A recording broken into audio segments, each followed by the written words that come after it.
Terima kasih atas kesempatannya. Perkenalkan, nama saya Cynthia Septiana Safitri dengan NIM 2019-210714. Di sini saya akan menjelaskan tentang analisis deskriptif.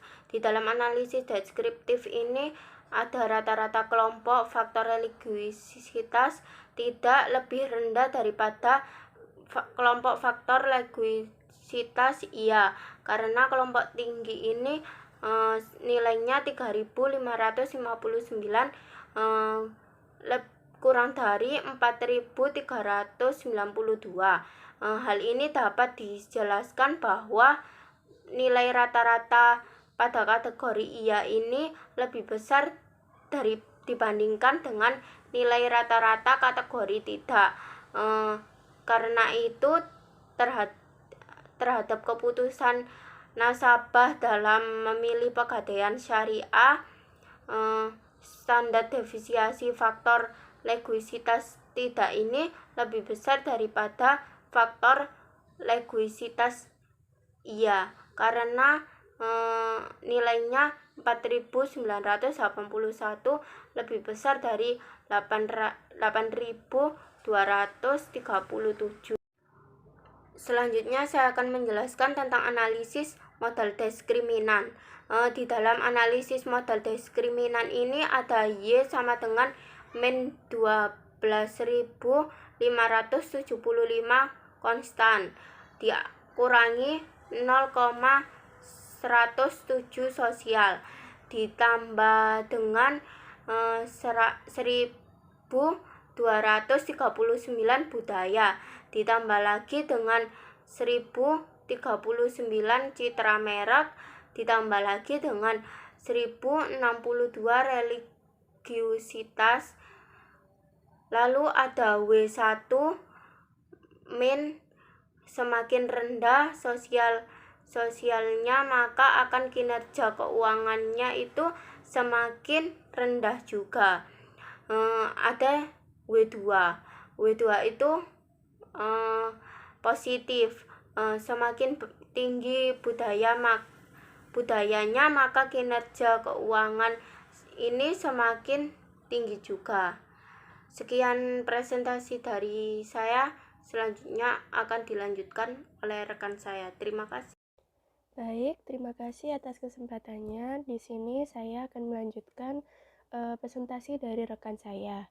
Saya Aisyah Widya Citra dengan NIM 2019-210716. Di sini saya akan menjelaskan uji Wix Lambda.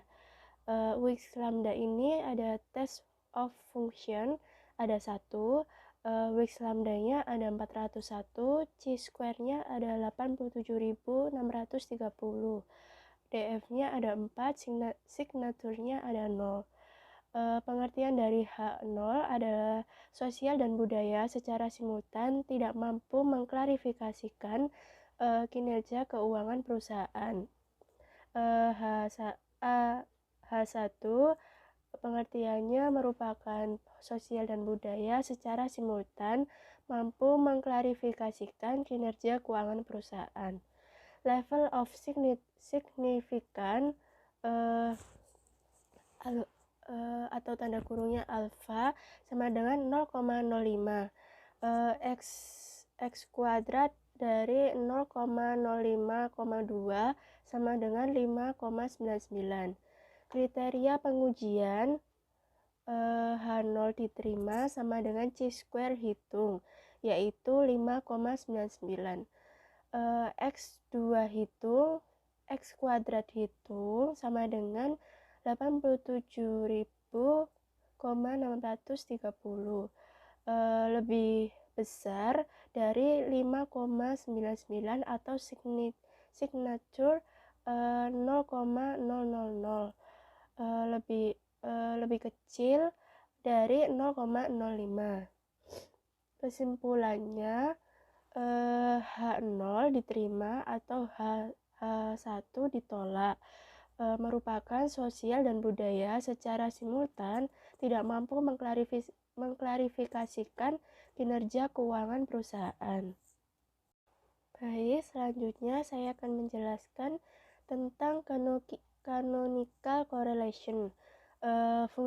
Fungsinya ada 1, eigenvalue-nya ada 1491, ovariance-nya ada 100, kumulatifnya ada 100, canonical correlation-nya ada 774. Sisi kuadrat 0,774 sama dengan 0,599076. Hal ini dapat dijelaskan bahwa variasi antara keputusan pemilihan tidak dan ya sebesar 59,90%. Dapat dijelaskan oleh faktor sosial, faktor budaya, faktor citra merek, dan faktor religiusitas. Terima kasih, dan selanjutnya akan dijelaskan oleh rekan saya. Terima kasih atas kesempatannya. Nama saya Rizana Dikitasari dengan NIM 2019-210720. Di sini saya akan menjelaskan standardized financial discriminant Functions coefficient, di mana di sini function hasil function dari sosial itu min 0,060, kemudian budaya 0,529, citra merek 0,368, dan regulisitas 0,592.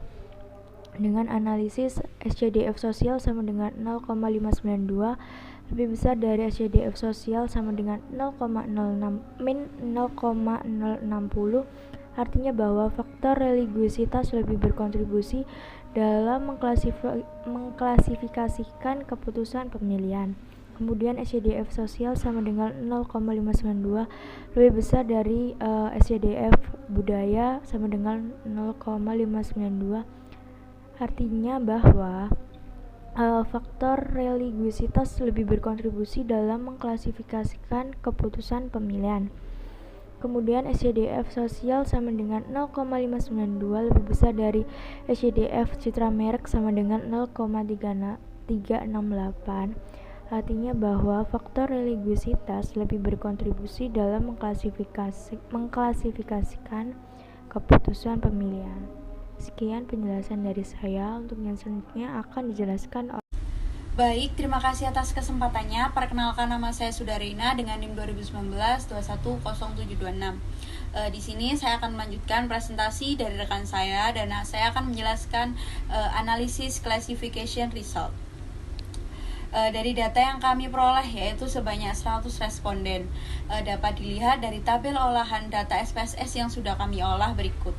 Responden pada keputusan pemilihan ya sebesar 82 responden dan yang memilih tidak sebesar 18 responden, sehingga total responden yaitu 100 sesuai dengan data responden yang kami peroleh. Dan dapat dilihat juga ROE dari 100 responden keputusan pemilihan kelompok tidak pada 4 variabel yaitu bernilai sebesar 83,3% terklasifikasikan dengan benar, dan ROE dari kategori keputusan milih ya bernilai sebesar 98,8% terklasifikasikan dengan benar. Ini diartikan bahwa keputusan nasabah memilih Pegadaian Syariah besar dipengaruhi oleh 4 variabel tersebut. Lalu, total daya klasifikasi model sebesar 96,0%, artinya bahwa tingkat akurasi model dalam mengklasifikasikan keputusan pemilihan ini sangat tinggi. Baik, sekian presentasi dari kelompok kami. Mohon maaf bila ada salah kata. Wassalamualaikum warahmatullahi wabarakatuh.